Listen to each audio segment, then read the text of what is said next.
Halo, Kabar Nusantara kembali hadir menjumpai Anda. Saya Tiara Harahap akan menyampaikan sejumlah informasi hangat, salah satunya pernyataan Ketua Majelis Tinggi Partai Demokrat, Susilo Bambang Yudhoyono yang menuduh adanya pejabat pemerintah yang ingin mengambil alih kepemimpinan yang sah di partainya. Pemirsa, inilah Kabar Nusantara selengkapnya.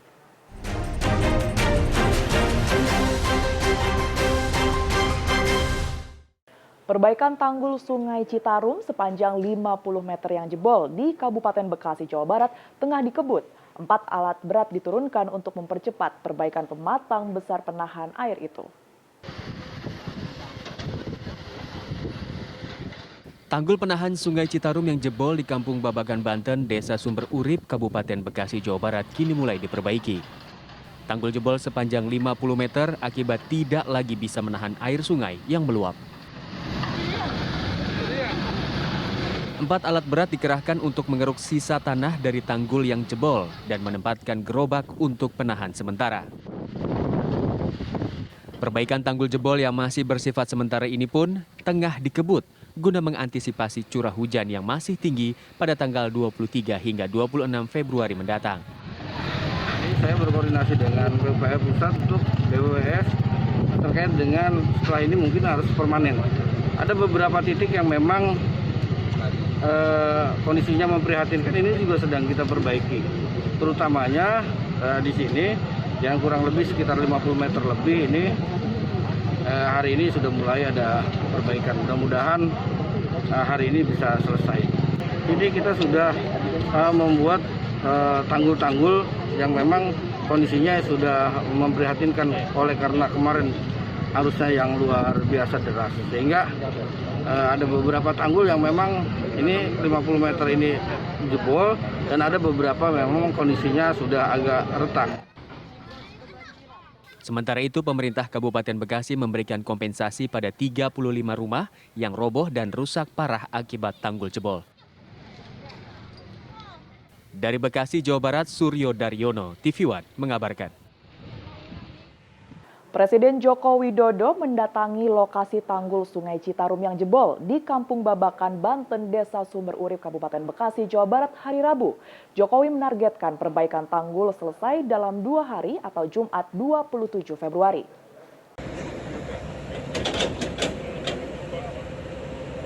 Presiden Joko Widodo meninjau lokasi jebolnya tanggul Citarum di Kabupaten Bekasi, Jawa Barat kemarin. Dalam kunjungannya, Presiden Jokowi didampingi Menteri PUPR Basuki Hadi Mulyono, Menteri Sosial serta Gubernur Jawa Barat Ridwan Kamil. Presiden Jokowi berjalan dan melihat langsung pembangunan tanggul sementara. Ia mengatakan ada 3 titik tanggul yang mengalami kebocoran. Jebolnya tanggul Sungai Citarum mengakibatkan ratusan rumah warga terendam banjir. Tadi saya memberikan target maksimal 2 hari lagi sudah harus selesai tanggulnya sehingga semuanya berfungsi normal kembali. Kemudian masyarakat yang terkena dampak tadi sudah kita di sini ada tadi 30 juga perumahannya akan segera diselesaikan dalam waktu yang secepat-cepatnya. Dalam keterangannya, Presiden memberikan target selama 2 hari tanggul bisa diselesaikan. Dari Bekasi, Jawa Barat, Akhir Nasution, Azharina Rotama, Aliansyah, TV One mengabarkan. Jalur Pantura Semarang, Jawa Tengah kembali tergenang banjir. Akibatnya lalu lintas tersendat karena kendaraan kesulitan melewati genangan air yang mencapai hampir 1 meter.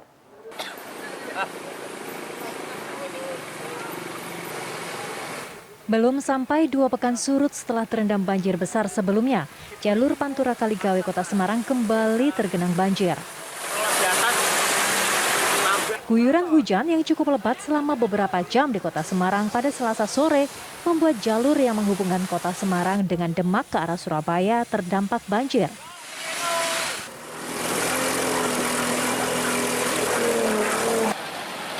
Tingginya genangan air membuat warga ada yang memutar balik kendaraan roda 4-nya. Namun ada juga yang nekat menerobos dengan menuntun kendaraan roda 2-nya. Sementara truk yang mencoba menerobos terjebak di tengah banjir. Pulang kerja masih perusahaan banjir, jadi kita dipulangkan dengan perusahaan. Nah, kita kalau nunggu surut, kita tidak bisa sampai rumah. Sedangkan perjalanan kita itu sangat jauh. kita bisa menempuh sekitar 6 kilo. Selama bulan Februari ini, jalur Pantura Kaligawe Semarang telah 2 kali terendam banjir dengan ketinggian minimal 1 meter. Dari Semarang, Jawa Tengah, Teguh Joko Sutrisno, TV One, mengabarkan. Banjir yang terjadi di Semarang, Jawa Tengah belum surut pada Rabu kemarin. Stasiun Tawang pun saat itu belum bisa melayani aktivitas naik dan turun penumpang kereta api. Sementara banjir yang juga melanda kawasan Pantura Semarang Demak membuat pemukiman di sekitarnya turut tergenang. PT KAI Daob 4 Semarang menonaktifkan sementara operasional kereta api penumpang di Stasiun Tawang. Ketinggian banjir pada akses jalan menuju stasiun belum dapat dilewati kendaraan kecil. Sementara itu di hal tempat boarding pun air masih setinggi 55 cm. Kondisi yang sama juga terlihat di area peron. PT KAI Daob 4 Semarang tetap melakukan pelayanan perjalanan kereta api dengan mengalihkan operasional ke stasiun Poncol yang berjarak 3 km dari stasiun Tawang. Untuk pelayanan naik turun penumpang dialihkan ke stasiun Semarang Poncol. Hari ini termasuk kemarin juga, mengingat stasiun Tawang aksesnya masih belum bisa dilalui oleh kendaraan umum hingga saat ini. Ketinggian di jalan raya depan stasiun Tawang atau jalan Tawang masih sekitar 45 cm. Upaya penyedotan air banjir di Stasiun Tawang pun dilakukan dengan 4 unit pompa selama 24 jam sejak banjir menggenangi area stasiun Selasa sore. Sementara itu banjir di kawasan Pantura Semarang Demak turut menggenangi beberapa permukiman di sekitarnya. Hingga kini genangan air belum surut karena saluran air gorong-gorong mampet tersumbat sampah yang terbawa banjir. Hujan lebat menyebabkan debit air sungai Kaligawe naik dan meluap, sementara posisi permukiman ini lebih rendah dari jalan dan tanggul sungai. Salurannya yang ke situ kan buntu, yang ke utara itu. Terus jembatannya kan ini lebih pendek. Nah, salurannya kan bisa lancar. Kalau ini gini, airnya nggak bisa jalan. Bisanya hanya disedot saja, Pak. Ketinggian air di permukiman ini mencapai 50 cm. Warga juga berharap adanya bantuan pompa portabel untuk menguras air ke arah sungai. Dari Semarang, Jawa Tengah, Didit Kordias, Teguh Joko Sutrisno, TV One mengabarkan. Sebelumnya hujan deras yang mengguyur kota Semarang sejak Selasa mengakibatkan sejumlah wilayah terendam.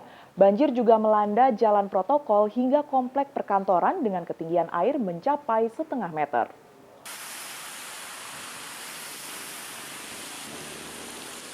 Hujan deras yang mengguyur kota Semarang, Jawa Tengah pada hari Selasa kemarin menyebabkan banjir di sejumlah ruas jalan protokol.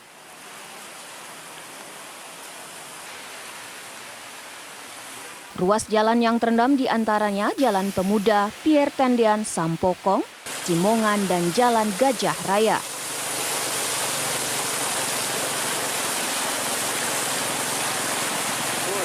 Bahkan kawasan Simpang 5 Kota Semarang tak luput dari banjir.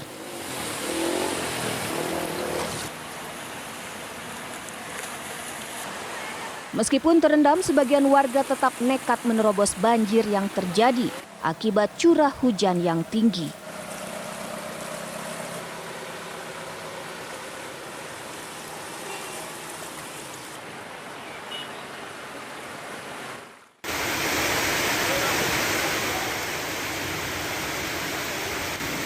Selain itu, area perkantoran juga terdampak banjir. Halaman kantor Balai Kota Semarang dan Pemprov Jawa Tengah juga sempat tergenang dengan ketinggian 50 cm. Warga diminta untuk mewaspadai curah hujan tinggi dalam beberapa hari ini. Dari Semarang, Jawa Tengah, Didit Kordias, TV One mengabarkan.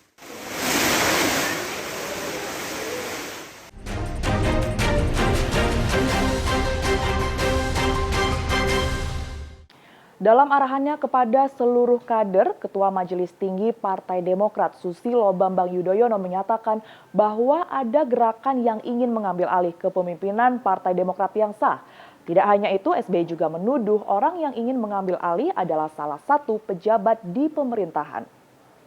Berikut ini saya ingin menyampaikan sesuatu yang sangat penting. Penting karena berkaitan dengan kedaulatan dan kehormatan partai, serta menyangkut eksistensi dan keberlanjutan kepemimpinan partai kita.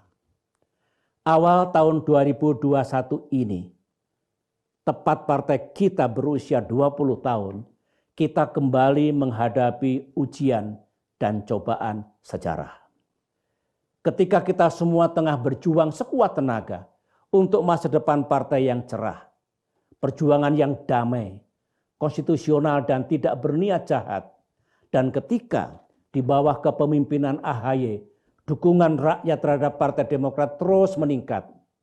Bagi halilintar di siang bolong, ada gerakan dan permufakatan jahat untuk merusak Partai Demokrat. Saya yakin saudara semua telah mendengarnya. Ada gerakan pengambil alihan kepemimpinan Partai Demokrat. Selanjutnya kita sebut GPK-PD yang ingin mengambil alih kepemimpinan partai yang sah. Gerakan ini hakikatnya ingin mendongkel dan merebut kepemimpinan partai yang sah. Kemudian menggantinya dengan orang luar yang bukan kader Demokrat, yang bersekongkol dengan segelintir kader dan mantan kader yang bermasalah. Kalau gerakan ini berhasil, karena ada yang ingin membeli partai kita, dan kemudian ada fasilitatornya, partai kita bisa mengalami kegelapan. Pada kesempatan ini, bagi orang luar yang punya ambisi untuk merebut dan membeli Partai Demokrat, saya katakan dengan tegas dan jelas, Partai Demokrat not for sale. Partai kami bukan untuk diperjualbelikan. Meskipun Partai Demokrat bukan partai yang kaya raya dari segi materi, kami tidak tergiur dengan uang Anda, berapapun besarnya. Saudara-saudara, kalau GPKPD tersebut berhasil, bukan hanya ketua umum dan jajaran pengurus pusat yang akan diambil alih dan digantikan oleh orang luar, serta kader dan mantan kader yang bermasalah. Pada gilirannya, keseluruhan pengurus Partai Demokrat di seluruh tanah air juga akan diobrak-abrik. Kalau mereka ternyata bisa mengganti ketua umum Partai Demokrat, maka dengan cepat dan mudahnya mereka akan bisa mengganti ketua DPD dan ketua DPC, bahkan hingga kepengurusan di tingkat ranting dan di tingkat anak ranting. Akan mudah pula mereka melakukan PAW anggota legislatif, baik pusat maupun daerah, sesuai dengan selera dan keinginan para pelaku gerakan itu. Saya tidak percaya kalau orang luar yang hendak mendongkel kepemimpinan partai kita itu, yang kebetulan seorang pejabat tinggi yang memiliki kekuasaan di pemerintahan, sungguh mencintai partai kita. Saya juga tidak yakin orang luar itu mau berkorban dan berjuang demi kita semua, karena tidak ada darahnya, tidak ada keringatnya, tidak ada jasanya, dan tidak ada pula pengorbanannya. Secara pribadi, saya sangat yakin bahwa yang dilakukan Muldoko adalah di luar pengetahuan Presiden Jokowi. Saya juga yakin bahwa Presiden Jokowi memiliki integritas yang jauh berbeda dengan perilaku pembantu dekatnya itu. TNI Polri menangkap 3 oknum aparat yang menjual senjata serta amunisi kepada kelompok kriminal bersenjata. Ironisnya, senjata dan amunisi tersebut justru digunakan untuk mengacau keamanan bahkan hingga timbul korban jiwa.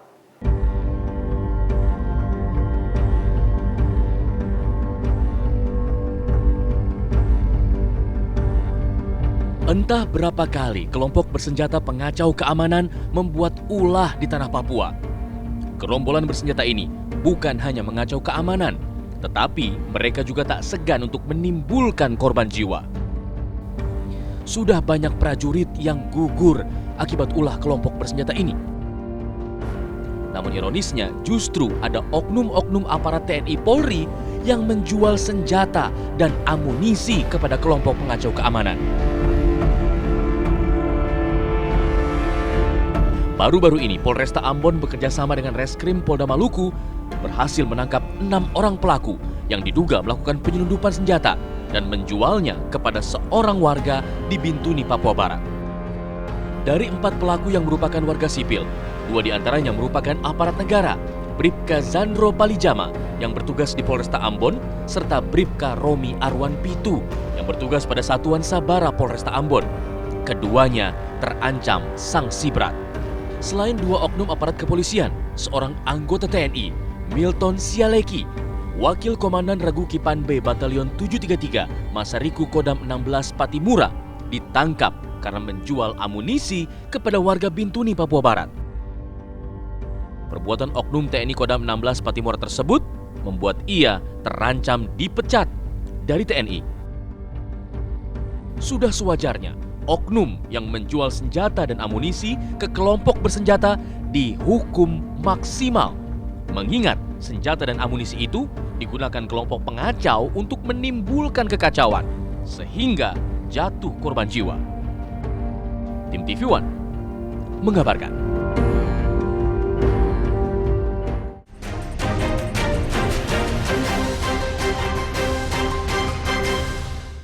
Sebuah video amatir memperlihatkan ruang tahanan berfasilitas mewah di Lapas Kelas 2A Lok Sumawe, Aceh. Namun, Kepala Lapas membantah video tersebut dan mengklaim video yang beredar adalah rekaman tahun 2019.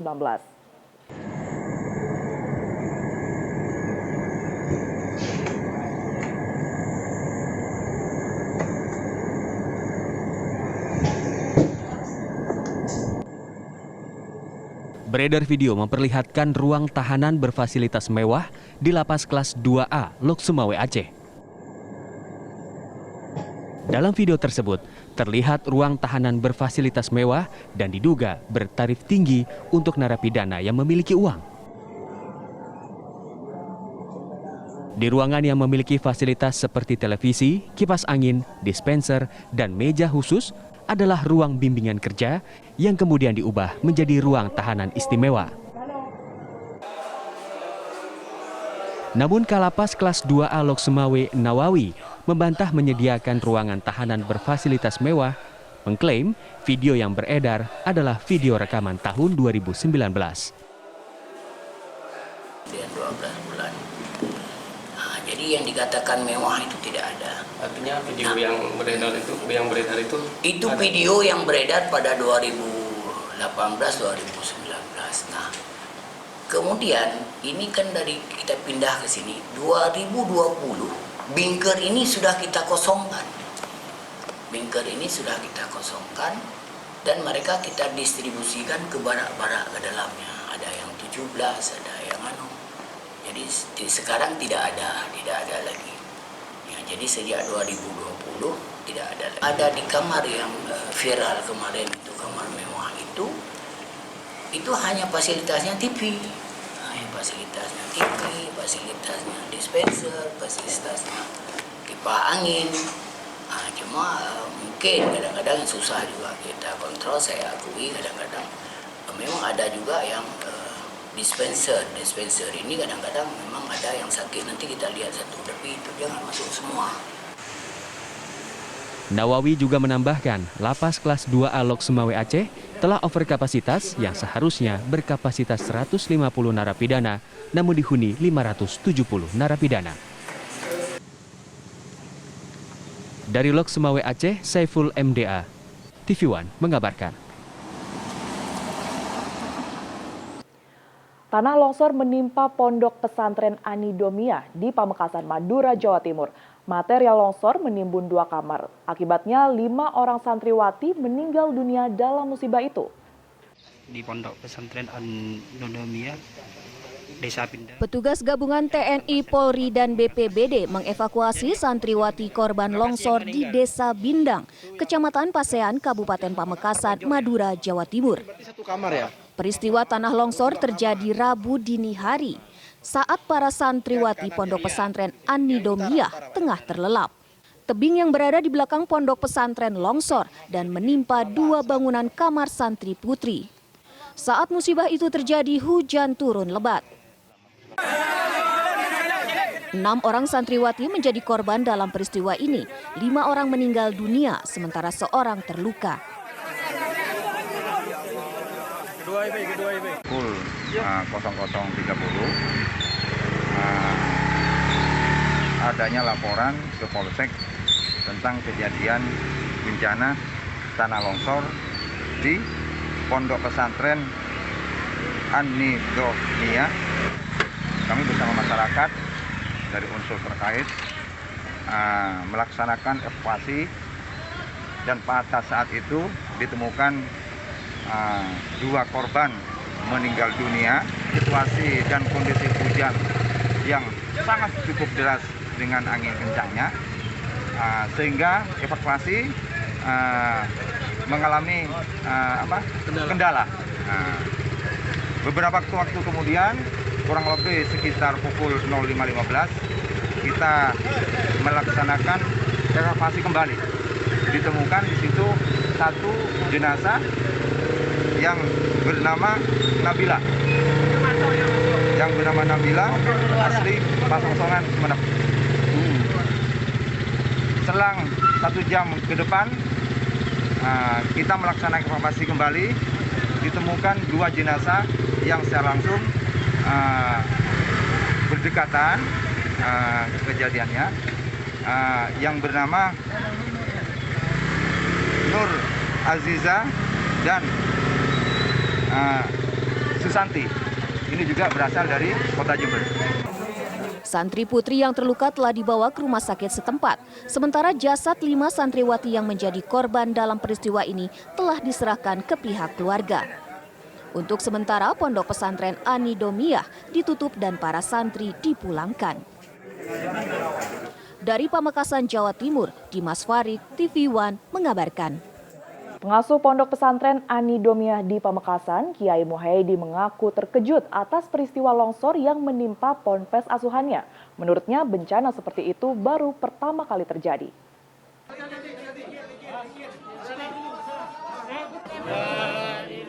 Jenazah 5 santriwati Pondok Pesantren An-Nidomiyah telah diserahkan kepada pihak keluarga.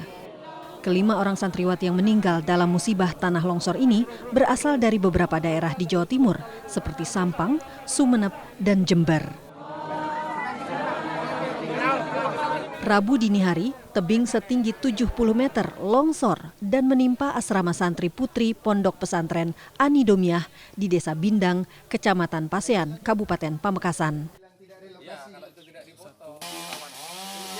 Proses pembersihan puing-puing dilakukan di lokasi. Pengasuh pondok pesantren mengungkapkan kekagetannya atas musibah tanah longsor ini karena baru pertama kali terjadi.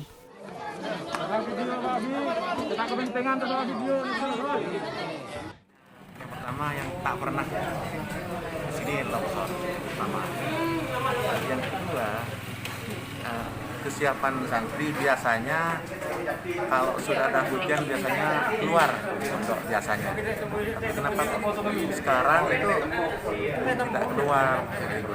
Tahu-tahu saya masih belum tidur. Jam 12.30 ada bunyi gemuruh? Ya, dengan cepat lah. Kalau bunyinya tidak seperti itu besar kejadiannya. Keratap itu aja. Setelah ditengok sudah lari semua. Berteriak ya? Berteriak mereka? Aduh, palang. Ya setelah terus langsung ditangani. Yang pertama yang di kamar yang nomor 3 dari utara itu. Yang di sebelah utara musola, bukan yang pojok, tepat di sebelah utara musola. Terus setelah dipanggil, saya panggilan ada satu yang suara. Pemirsa, usai sudah sajian di Kabar Nusantara hari ini, saya Tiara Harap pamit undur diri. Terima kasih dan sampai jumpa.